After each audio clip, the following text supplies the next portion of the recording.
এই, কি অবস্থা তোমাদের? পড়াশোনা করছো তো? করতে হবে। কি মনে হচ্ছে আমাদের মাননীয় শিক্ষামন্ত্রী এখানে চলে আসছে? না, আমাদের বিজ্ঞান এডুকেটর পারস ভাই তোমাদের সাথে আছে। কোনো সমস্যা নাই, কোনো চিন্তা নাই। স্যারের কথাগুলো শুনে তোমরা হয়তো অনেকে আতঙ্কিত যে পরিস্থিতি বা এক্সামের হল খুব বেশি করা হবে। না, ব্যাপারটা এমন না। শিক্ষা মন্ত্রণালয় তোমাদের জন্য যে সকল পদক্ষেপগুলো নিচ্ছে, সবগুলোই তোমাদের কোনো না কোনো বেনিফিটের কারণে নিচ্ছে। ভয় পাওয়ার কিছু নেই। ঠান্ডা মাথায় তোমরা তোমাদের সিলেবাসটাকে কি করতে থাকো, আরো ঝালাই থেকে ঝালাই করতে থাকো। সেই ঝালাইয়ের উপরে আরেকটু ঝালাই দেওয়ার জন্য বিকন এডুকেয়ার তোমাদের বায়োলজি একটু শর্ট করে দেওয়ার জন্য, কিংবা যেই যে মেইন মেইন টপিকগুলো তোমরা পড়বা, যেগুলো পড়লে খুব দ্রুত নিজের সিকিউর প্যাটার্নগুলো আরেকটু ঝালাই হবে, আরেকটু দক্ষ হবা, তার জন্য আজকে পারস ভাই নিয়ে আসছে তোমাদের জন্য সেই টপিকগুলোর উপরে কোনগুলো ইম্পর্টেন্ট এবং কোনগুলো তুমি পড়লে আরো দ্রুত নিজের মেমোরিটাকে সেট করে নিতে পারবা, তাই না? আর বায়োলজি পারস ভাইয়ের খুবই ফেভারিট সাবজেক্ট, কারণ ভাইয়াও জুলজির স্টুডেন্ট। কেমন? তো সেই ক্ষেত্রে চলো একটু পরে আমরা শেষের দিকে আবার একটু শিক্ষা মন্ত্রণালয় নিয়ে কথা বলবো, কিন্তু তার আগে আমাদের নিজের শিক্ষার অবস্থাটা নিয়ে কি করি, আলোচনা করি। কেমন? তোমরা অবশ্যই জানো তোমাদের 2026 সালের যে পরীক্ষাটা দিচ্ছ, 21 এপ্রিল পরীক্ষাটা হচ্ছে। তাছাড়াও যারা 27-এ দিবা তাদের পরীক্ষাও যদি আমাদের মাননীয় শিক্ষামন্ত্রী যেভাবে আমাদেরকে গাইডলাইনগুলো দিচ্ছেন, তার ফেসবুক প্রোফাইলগুলোতে যেভাবে তিনি আপডেটগুলো দিচ্ছেন, যেখানে বারবার তিনি বলতেছেন নকল হবে না, যদি আমাদের এখনকার বাচ্চারা নকল করে, তো অবশ্যই আমরা বলবো যে শিক্ষামন্ত্রীকে উনি যেন, যদি আমার ভিডিওটা তার কাছে পৌঁছাবে কিনা তার সন্দেহ আছে, বাট তোমরা যদি চাও তাহলে ভিডিওটা অবশ্যই পৌঁছাবে। তার জন্য কি করতে হবে? এডুকেয়ারের, বিকন এডুকেয়ারের পেজটাকে বেশি বেশি শেয়ার দিতে হবে। ইউটিউব চ্যানেলটাকে সাবস্ক্রাইব করে নিজের নোটিফিকেশন বেল আইকনটাকেও অন করে রাখতে হবে, যেন নতুন ভিডিও যখন পারস ভাই কিংবা বিকন এডুকেয়ার যখন তোমাকে নতুন ভিডিও দিচ্ছে তখনই তোমার নোটিফিকেশনে চলে আসে। আচ্ছা, আর কথা না বাড়াই, চলো শিক্ষা মন্ত্রণালয় থেকে আমাদের এই বছরের যে কারিকুলামটা দেওয়া হয়েছে সেক্ষেত্রে এমনিতেই বায়োলজিতে অনেক পড়া, প্রায় 14টার উপরে চ্যাপ্টার, তাই না? তাহলে এই 14টা চ্যাপ্টারের মধ্যে এবারের সংক্ষিপ্ত সিলেবাসের যে পূর্ণ বিন্যাসকৃত সিলেবাসটা আছে সেখানে তুমি দেখতেছো যে অল্প গুটি কয়েক চ্যাপ্টার আছে। কি কি চ্যাপ্টার আছে আমরা জানি? আমাদের ফার্স্টে আছে ফার্স্ট চ্যাপ্টারটা, তাই না? ফার্স্ট চ্যাপ্টারের মধ্যে আমরা জানি যে কোন জিনিসটা সবচেয়ে বেশি আসে। তুমি যদি বিগত সালের টপিকগুলোকে অ্যানালাইসিস করো, বিগত সালের জিনিসগুলো দেখো, আমরা বায়োলজিতে এত ইনফরমেশন মনে রাখা যায় না ভাই।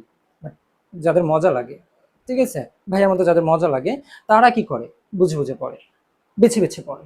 আর অনেক ইনফরমেশন আছে ফার্স্ট চ্যাপ্টারের মধ্যে। আমাদের সিকিউর জন্য পড়ার মতো টপিক হচ্ছে রাজ্যগুলো। কোনগুলো? রাজ্যগুলো। দেন তারপরে আছে বিপদ নামকরণগুলো। এইখান থেকে এই রাজ্যের টপিকগুলো সবচেয়ে বেশি আসে সিকিউতে। কেমন? তাহলে তোমার কাজ হবে কি, সব ধরনের পড়া পড়া না, আমি রাজ্যের টপিকগুলো, একটু বিগত সালের যে এমসিকিউ গুলো আছে বা সিকিউ গুলো আছে সেখান থেকে আমি রাজ্যের গঘর যে টপিকগুলো আছে আমরা সেগুলো কি করে ফেলবো, অনায়াসে দেখে নিজের মেমোরিটাকে ঝালাই করে নেবে। যে সেই ক্ষেত্রে মনেরা রাজ্য, পোটিস্টা, মনেরা, ফানজাই, এই যে ব্যাপারগুলো আছে এগুলো, এবং দ্বিপদ। এরপরে যদি একটু দেখি দ্বিপদ নামকরণগুলো আছে, দ্বিপদ নামকরণের নিয়ম নীতিগুলো আছে। হ্যাঁ, ক্যারিওলাস, আমরা জানি ক্যারিওলাস লিনিয়াস কি করছেন, দ্বিপদ নামকরণের পদ্ধতিটা প্রণয়ন করেন এবং তিনি হচ্ছে এর জনক। সেক্ষেত্রে ওই দ্বিপদ নামকরণের ব্যাপারটা আছে, ঠিক আছে? দ্বিপদ নামকরণ, ঠিক আছে, নামকরণ, ওকে। তাহলে সেই ক্ষেত্রে এরপরে আর কি আছে? অবশ্যই একটুখানি করে বৈজ্ঞানিক নামগুলো দেখে যাবে। কারণ হচ্ছে কি, বৈজ্ঞানিক নামগুলো ক বা একটু এমসিকিউ এই নামগুলোতে বৈজ্ঞানিক নামগুলো থাকে, লাইক তোমার অরাইজা সেটাই, বা তারপর পেরিপ্ল্যানেটা আমেরিকানা, তাই বলে আবার তুমি কানা হয়ে যাও না। পেরিপ্ল্যানেটা আমেরিকানা কাকে বলে জানো তো? আরশোলাকে। ওকে, তাহলে এবার আসি সেকেন্ড চ্যাপ্টারে। ফার্স্ট চ্যাপ্টারে সিকিউর জন্য এর থেকে আর বেশি কিছু আসে না, হ্যাঁ, কারণ এই বছর তুমি দিবেই 4টা কোশ্চেন। তাহলে 4টার মধ্যে আমার চ্যাপ্টার আছে 1, 2, 3, 4, তারপরে ওই পাশ দিয়ে হচ্ছে 11, 12, 13। তাহলে এই 7টা চ্যাপ্টার, এই 7টা চ্যাপ্টার থেকে আমি 5টা চ্যাপ্টার পড়লে আমার ইনাফ, আমার আর লাগবে না সিকিউর জন্য। হ্যাঁ, অবশ্যই এমসিকিউর জন্য তুমি অল ওভারঅল সব চ্যাপ্টারগুলো দেখে যাবা। বর্ণনামূলকের জন্য সেম কথা, অল ওভারঅল পুরো চ্যাপ্টারগুলো দেখবো, কোনটা বাদ দিব না। বাট সিকিউর জন্য তুমি চাইলে একটু বেছে বেছে পড়তে পারো। ভাইয়া যাবে বলে দিচ্ছে এই টপিকগুলো আমরা কি করব, করে ফেলবে। এবার আসো সেকেন্ড চ্যাপ্টারের মধ্যে।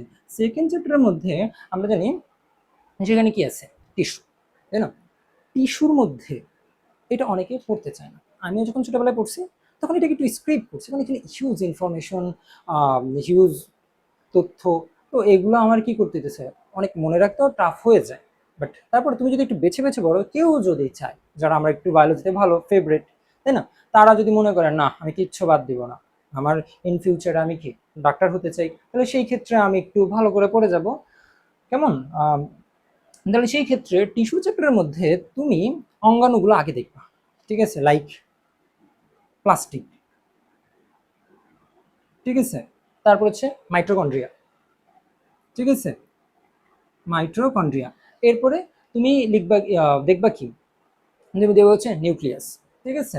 তো সেখানে নিউ নিউক্লিয়াস, ওকে। এই ছিল অঙ্গাণুগুলোর মধ্যে। এরপরে আর টুকিটাকি থাকে, বাট সবচেয়ে important, very very important, plastid.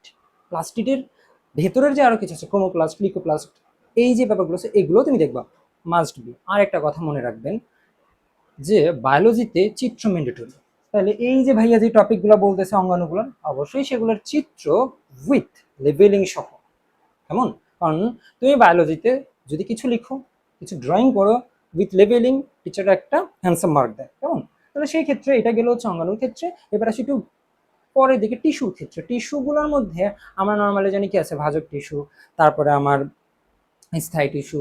ভাজক টিস্যুগুলোর মধ্যে আবার আমার আছে কি, ওই যে ঐচ্ছিক পেশির যে পার্টগুলো আছে ওইটা, আর পরিবহন টিস্যু যেটা আছে, জাইলেম, ফ্লোয়েম, যে পার্টটুকু ভেসেল, এই যে অংশটুকু আছে এইটুকু তোমাকে কি করতে হবে, ভালো করে দেখে যেতে হবে, যদি তুমি কি করো সেকেন্ড চ্যাপ্টার থেকে সিকিউ অ্যান্সার করতে চাও। যখন আগে ফুল সিলেবাস ছিল সেই ক্ষেত্রে এখান থেকে সেপারেট একটা কোশ্চেন আসতো, কারোর সাথে মিলাইতো না। তো এই বছরও আশা করা যায়, যেহেতু 7টা কোশ্চেন থাকবে, তুমি 4টা অ্যান্সার করবে এখান থেকে এই টপিকগুলো। আর আমার এইখানে কি, পরিবহন টিস্যু, পরিবহন, ঠিক আছে, টিস্যু, ওকে। তাহলে আবার এই টিস্যুতে আবার মুখ মুছে ফেলায় না, তাহলে কিন্তু আবার টিচার নাম্বার দিবে না, কেমন? তো এই জিনিসগুলো দেখবেন। এবার আসো থার্ড চ্যাপ্টারের কথায়। থার্ড চ্যাপ্টার খুবই ইজি একটা চ্যাপ্টার, কেমন? থার্ড চ্যাপ্টারের নাম হচ্ছে বিভাজন। বিভাজনের মধ্যে আমরা দেখি কি, প্রতি বছর এখান থেকে একটা কোশ্চেন থাকে, থাকলেও আমরা বিভাজনে জানি কি, তিন রকমের বিভাজন আছে, অ্যামাইটোসিস, মাইটোসিস, মিওসিস। তাহলে সেই ক্ষেত্রে অ্যামাইটোসিস তো জাস্ট সংজ্ঞাটা আসে। আর মাইটোসিসের ক্ষেত্রে আমাদের আসে কি, মাইটোসিসের ক্ষেত্রে আমাদের আসে হচ্ছে ধাপগুলো, like prophase, prometaphase, metaphase, anaphase, telophase. এই যে ভাইয়া যেভাবে স্পিডলি বললো, তোমারও কি করতে হবে, এইভাবে মেমোরিতে রাখতে হবে, যেন তুমি জাস্ট বললেই হবে যে গ নাম্বারে আমাকে তো 5টা ধাপই একসাথে চাই না, আমাকে বলে কি তৃতীয় ধাপটি লিখো, চতুর্থ ধাপটি লিখো, যেখানে একটা সেপারেট ধাপ চায়। তাহলে ওইভাবে ধাপগুলো মনে রাখবা, যে আমাকে কি করতে হবে, হয়তো বলে দিছে যে 2n সংখ্যক ভেঙে আমার n সংখ্যক n সংখ্যক হয়েছে, তাহলে এইখানের থার্ড ধাপটা কত, তাহলে সেই ক্ষেত্রে তোমাকে ওই ধাপটা লিখতে হবে। এইখানে ধাপ, ঠিক আছে। তারপর হচ্ছে আমার মাইটোসিস কিংবা মিওসিসের গুরুত্ব, গুরুত্ব কেমন, সেটা মাইটোসিস হোক মিওসিস হোক, যে জীবজগতে এর ধারাবাহিকতা বজায় রাখার জন্য এদের গুরুত্বটা কি, এই টাইপসের কোশ্চেনগুলো তুমি বিগত সাল কিংবা ক্যাডেট স্কুলগুলোতে তুমি একটু অ্যানালাইসিস করলে দেখবে কি, যে এই কোশ্চেনগুলো আসতেছে। কিংবা তুমি তোমার টেস্ট পেপার নিশ্চয়ই এতক্ষণ ধরে দেখতেছো, সিদ্ধেশ্বরী গার্লস স্কুল, বেকারণ নেসা কিংবা উইলসের মতো স্কুলগুলোতে তুমি দেখবা কি, যে এই টাইপসের কোশ্চেনগুলোই তারা কি প্রতি বছর বারবার কি করতেছে, দিয়ে আসতেছে। বোর্ডও একই কাজটা করে, কেমন? এরপরে আসি ফোর্থ চ্যাপ্টার, ঠিক আছে। ফোর্থ চ্যাপ্টারের মধ্যে আমরা দেখি কি, এইখানে হচ্ছে কি জীবনী শক্তি বলা আছে, ঠিক আছে। তোমার শক্তি কি, তোমার শক্তি বেশি করে পড়াশোনা করা, আর জীবন চালানোর জন্য আলোসেট করে দিছে যেই এক ধরনের প্রসিডিউর, সেই প্রসিডিউর কথাবার্তাগুলো এই ফোর্থ চ্যাপ্টারে বলা আছে, যেটা আমরা বলি জীবনী শক্তি। এইখান থেকে একটা আসে আত্মীকরণ, ঠিক আছে, এটিপির যে কোশ্চেনটা, ঠিক আছে। তারপরে হচ্ছে আমার কি ফসফোরাইলেশনের কোশ্চেনটা, হ্যাঁ, এই টাইপসের কোশ্চেন। আর সবচেয়ে মোস্ট ইম্পর্টেন্ট সবাত শোষণ, সবাত শোষণ, কেমন? ওকে। সবাত শোষণের মধ্যে আমরা দেখি কি গ্লাইকোলাইসিস প্রক্রিয়া, তার মানে গ্লাইকোলাইসিসের যে প্রক্রিয়াটা, তারপরে অ্যাসিটাইল কোএনজাইম তৈরি, এই যে ব্যাপারগুলো, 38 এটিপি তৈরির যে হিসাবটুকু, এইটা ম্যাক্সিমাম টাইম আসে। কারণ এই চ্যাপ্টারের এটাই হচ্ছে আমার মেইনলি কি টপিক। এরপরে সালোক সংশ্লেষণের গুরুত্ব, কেমন? তুমি গুরুত্বটুকু, ঠিক আছে, গুরুত্বটুকু, সালোক সংশ্লেষণের গুরুত্বটা। এরপরে আসো, আর তো আমাদের নাই তিনটা। এরপরে মাঝখানে চ্যাপ্টারগুলো গ্যাপ, এগুলো যারা আমরা পরবর্তী সালগুলোতে ফুল সিলেবাস আছে তাদের জন্য আমরা আবার আসবো ভিডিও এডুকেয়ার নিয়ে। সেই ক্ষেত্রে তখন আবার আমরা আমাদের নতুন করে আরো কিছু ইনফরমেশন অ্যাড করব। তাহলে তার জন্য তোমাকে কি করতে হবে, আবারও বলতেছি, চ্যানেলটাকে কি করো, সাবস্ক্রাইব করো, পেজটাকে লাইক করো, যেন পরবর্তী আরো গুরুত্বপূর্ণ ইনফরমেশনগুলো নিয়ে আবার তোমাদের সামনে পারেস ভাই হাজির হতে পারে। কেমন? এবার চলো আমার পরবর্তী আলোচনায় যাই। সেই ক্ষেত্রে তারপরে আছে 11 চ্যাপ্টার, যদিও এইটা আবার সম্পূর্ণ নয়, আংশিক। কোন পর্যন্ত? ফুলের প্রজনন পর্যন্ত, মানে উদ্ভিদের প্রজনন করতে। মানবদের প্রজননটা কেন বাদ দিছে আমি জানি না, হয়তো শিক্ষা মন্ত্রণালয়ের কাছে পছন্দ না, কারণ তারা হয়তো বেশি জানে, তোমাদের জানতে দিচ্ছে না। বাট যদি পারো পড়ে নিও, এতে ইন্টারে গিয়ে তোমার জন্য হেল্প হবে। কেমন? কারণ ইন্টারে বায়োলজির জন্য অনেক বিশাল হিউজ প্যাটার্ন আর কি। সেক্ষেত্রে তুমি টাইমিং দিয়ে শেষ করতে পারবে না। তুমি যদি এখান থেকে একটু শিখে যাও, ওইখানে গিয়ে তোমার জন্য প্লাস পয়েন্ট হবে। যেহেতু এখন পরীক্ষা, এখন পড়া দরকার নেই, পরীক্ষা শেষে পড়ি। কেমন? এখন আসো 11 চ্যাপ্টার থেকে কি আসে। 11 চ্যাপ্টার থেকে ফুলের বিভিন্ন অংশগুলো, আমরা জানি ফুলের যে 5টা অংশ আছে সেই অংশের ডেফিনিশনগুলো। তার মানে ফুলের অংশ, ফুলের অংশ। কেমন? এর পরের টপিকে আছে কি, এর পরের টপিকে আছে কোন গ্যামেটোফাইট, স্ত্রী গ্যামেটোফাইট। স্ত্রী গ্যামেটোফাইটটা ভেরি ভেরি ইম্পর্টেন্ট। ওইখানে একটা ড্রয়িং আছে যেখানে গ্যামেটোফাইট তৈরি হওয়ার জন্য প্রসিডিউরগুলো কি, যেখানে কিছু কোষ নষ্ট হয়ে যায়, কিছু কোষ সাহায্যকারী কোষ হিসাবে থাকে, সঙ্গী কোষ হিসাবে থাকে, এরপরে পূর্ণাঙ্গ একটা ডিম্বাণু তৈরি হয়। এই যে পুং গ্যামেটোফাইট এবং স্ত্রী গ্যামেটোফাইটের মধ্যে পুং স্ত্রী গ্যামেটোফাইটটা আছে, এইটা আমাদের খুব ইম্পর্টেন্ট। তাহলে আমি এখানে কি দেখে যাব, গ্যামেটো কি ফাইট, ওকে, গ্যামেটোফাইট। তাহলে এই গ্যামেটোফাইট গুলো দেখে যাবো। এইখানে আপাতত আর কিছু দেখা লাগবে না, বাট ভাই কিন্তু আরো বারবার বলতেছি, শর্ট কোশ্চেনের জন্য, সংক্ষিপ্ত কোশ্চেনের জন্য, সেই ক্ষেত্রে তোমাকে কি করতে হবে, প্রত্যেকটা চ্যাপ্টারের কাকে বলে গুলো, খ টাইপসের যে কোশ্চেনগুলো এগুলো এগুলো কিন্তু নিজ দায়িত্বে একটু মনোযোগ দিয়ে বিগত সাল বলো সেগুলো যেমন পড়বা, বইটা ভালো করে রিডিং করে ফেলবা, ঠিক আছে? যেহেতু আপাতত সময় খুব কম, এই গুছানো অল্প কিছু, এখানে কিন্তু পুরো বইটা নেই, অল্প কিছু টপিক। কেমন? তুমি জাস্ট দেখলেই হয়ে যাবে। এবার আসো 12 চ্যাপ্টারে, ঠিক আছে? 12 চ্যাপ্টার থেকে আমাদের থাকে কি, আমাদের থাকে সেখান থেকে যেহেতু ক্রোমোজোমটা সেখান থেকে থাকে, ঠিক আছে? সেখান থেকে ক্রোমোজোমের মধ্যে গুণাগুণ, ঠিক আছে, বৈশিষ্ট্য, বাচ্চার সাথে বাবা মার যেই, মানে শিশুর সাথে বা সন্তানের সাথে বাবা মার যে বৈশিষ্ট্য, এই টপিকটা যেমন থাকে, তেমন এখান থেকে দেখেছি ক্রোমোজোম,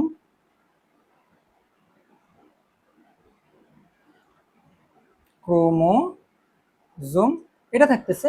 তারপরে থাকতেছে ডিএনএর প্যাটার্নটুকু। সেই ক্ষেত্রে ডিএনএর শনাক্তকারী বৈশিষ্ট্য, এই জিনিসটা যেমন থাকে, তেমনি ক্রোমোজোম নির্ধারিত, আমরা যেন অটোজোম, তারপরে কি লিঙ্গ নির্ধারণের যে ব্যাপারটুকু, সেইটা ছেলে হবে না মেয়ে হবে, এই যে প্যাটার্নটুকু, এইটা আসে। এখান থেকে আর তেমন কিছু থাকে না শেষের দিকে।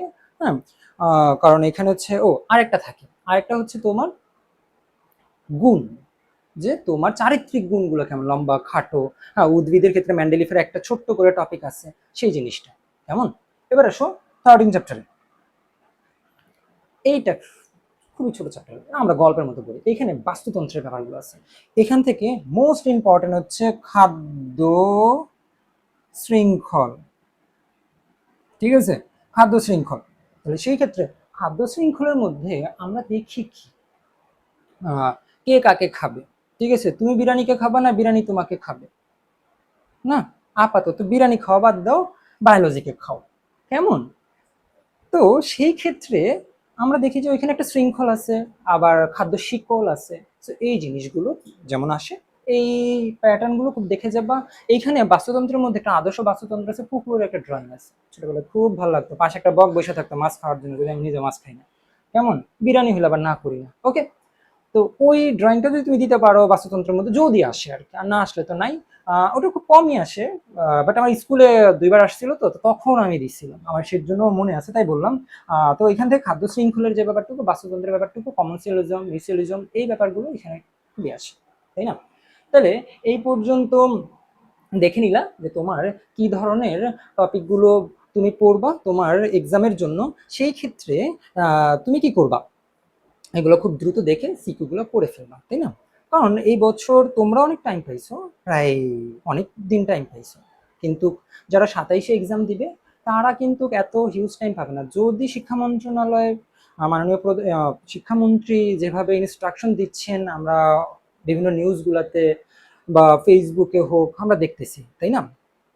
দেখতেছি ইনি এক্সামটাকে আর্লি নেওয়ার চিন্তা ভাবনা করছেন। তো যারা আর্লি নেওয়ার চিন্তা ভাবনা করতেছে যেহেতু, তাহলে আমার এসএসসি 27 ব্যাচদের জন্য সাজেশন থাকবে তারা যেন বিকন এডুকেয়ারের সাথে খুব দ্রুত যুক্ত থাকে। হুম, কারণ ভাইয়ারা অভিনব কিছু ইনফরমেশন নিয়ে আসবো তোমাদের জন্য। যদি তুমি কি করো, আমাদের পেজটার সাথে, আমাদের চ্যানেলটার সাথে এবং আমাদের ক্লাসগুলোর সাথে যুক্ত থাকো, তাহলে খুব ইজিতে এবং খুব সহজে বায়োলজি সহ আরো অন্যান্য সায়েন্সের যেই সকল সাবজেক্টগুলো আছে তার সাথে তুমি কি করতে পারবা, ইনফরমেশন পেয়ে যাবে এবং খুব ইজিতে বুঝতে পারবা। তার জন্য আমরা হয়তো কিছু প্ল্যাটফর্মের ব্যবস্থা করব, খুব দ্রুতই আপডেট আসবে, তার জন্য টেনশন করো না।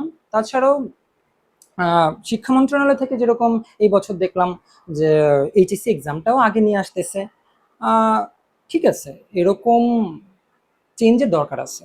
কিন্তু আমাদের দেশের প্রেক্ষাপট অনুসারে স্টুডেন্টরা হুট করে একটা নতুন সিস্টেমের সাথে খুব দ্রুত মানায় নিতে পারে না। এটা অবশ্য কর্তৃপক্ষ হোক বা যারা এই সকল নিয়ম নীতির সাথে যুক্ত আছেন তারা হয়তো সেগুলো বিশ্লেষণ করে বিবেচনা করে বাচ্চাদের জন্য যত রকমের পলিসি দরকার আপনারা অ্যাপ্লাই করবেন, সমস্যা নাই। যেমন এই বছর আপনারা বললেন যে 2 বারের বেশি কেউ এক্সাম দিতে পারবে না, তো আমাদের বাচ্চাদের জন্য আমার তরফ থেকে, আমার স্টুডেন্টদের জন্য আমার তরফ থেকে সাজেশন থাকবে, তোমরাও সেই পড়াশোনাটা সেভাবেই দিও যেন পরের বছর তোমাকে আবার পরীক্ষায় না বসতে হয়। খুব ভালো করে পড়ো, কেমন? কারণ তুমি 2 বারের বেশি যদি এর পেছনে গেজেট বের হয়ে আসে, তাহলে কিন্তু মাথায় রাখবা 2 বারের বেশি দিতে পারবা না। আর আমাদের এডুকেশন সিস্টেমটা এতটা অ্যাডভান্স না। যেমন আপনি এইচএসসি পরীক্ষাটা আপনারা কি করতেছেন, খুব আর্লি নিচ্ছেন, সেই ক্ষেত্রে আপনি কিন্তু কি না, এত আর্লি আমাদের বাচ্চারা অভ্যস্ত না, তাদের একটা নির্দিষ্ট মাইন্ডসেট আছে। তো অবশ্য সবগুলো পরিবেশ আপনি কি করবেন, দেখে শুনে বাচ্চাদের জন্য অ্যাপ্লাই করবেন। তাহলে আর বাচ্চাদের জন্য আমার বড় ভাই হিসেবে সাজেশন কি, পড়ো, সময় নষ্ট করো না, অন্য রিলস না দেখে ভাইয়াদের ক্লাসগুলো দেখো, ভাইদের ক্লাসগুলো শেয়ার করো। এতে কি হবে, তোমারই নিজের লাভ হবে। আর যদি আমার ভিডিওটা তোমাদের মাধ্যমে বা আমাদের পেজের ভিডিওগুলো তোমাদের মাধ্যমে একদমই কর্তৃপক্ষদের কাছে যায়, তাহলে অবশ্যই বলবো যে এই সকল সিস্টেমের নিয়ম নীতিগুলো অবশ্যই অবশ্যই যেন আমাদের বাচ্চাদের জন্য মানানসই, তারা যেন মানায় নিতে পারে। এমন যেন না হয়ে যায় যে তারা মানায় নিতে গিয়ে ফসকায় যাচ্ছে, কেমন? আর অবশ্যই এটা মনে রাখবেন, দড়িকে বেশি টাইট দিলে দড়ি ছিঁড়ে যায়। তো অবশ্যই দড়িটাকে ওইভাবে বাঁধার চেষ্টা করবেন, আস্তে আস্তে অ্যাপ্লাই করেন, সমস্যা নেই। আমরা জানি যে শিক্ষা মন্ত্রণালয়ের অনেক ভালো ভালো পরিকল্পনা আছে, যেটা আমাদের বাচ্চাদের জন্যই কি বা আমাদের স্টুডেন্টদের জন্য, আমাদের শিক্ষা ব্যবস্থার জন্য খুবই কি দরকার। যেটা আমাদের মাননীয় শিক্ষামন্ত্রী বলতেছেন যে একদম বাহিরের বৈদেশিক যে কারিকুলাম আছে সেইভাবে আপনি আমাদের সিস্টেমটাকে গড়ে তুলবেন। তার জন্য আপনাকে ধন্যবাদ। আপনি যদি সেভাবে নিতে পারেন অবশ্যই আমাদের উপকার হবে। কিন্তু এই নতুন নতুন নিয়মের চাপে যেন আমাদের বাচ্চাদের ক্ষতি না হয়ে যায়। আর তোমাদের কাছেও আমার আবেদন, তোমরা বেশি বেশি করে পড়ো, বিকন এডুকেয়ারের সাথে যুক্ত থাকো, কেমন? ভাইয়া নিয়ে আসবে প্রতিনিয়ত নতুন নতুন ভিডিও, যা দেখে তোমরা কি করতে পারো, উপকৃত হতে পারো, কেমন? আল্লাহ হাফেজ।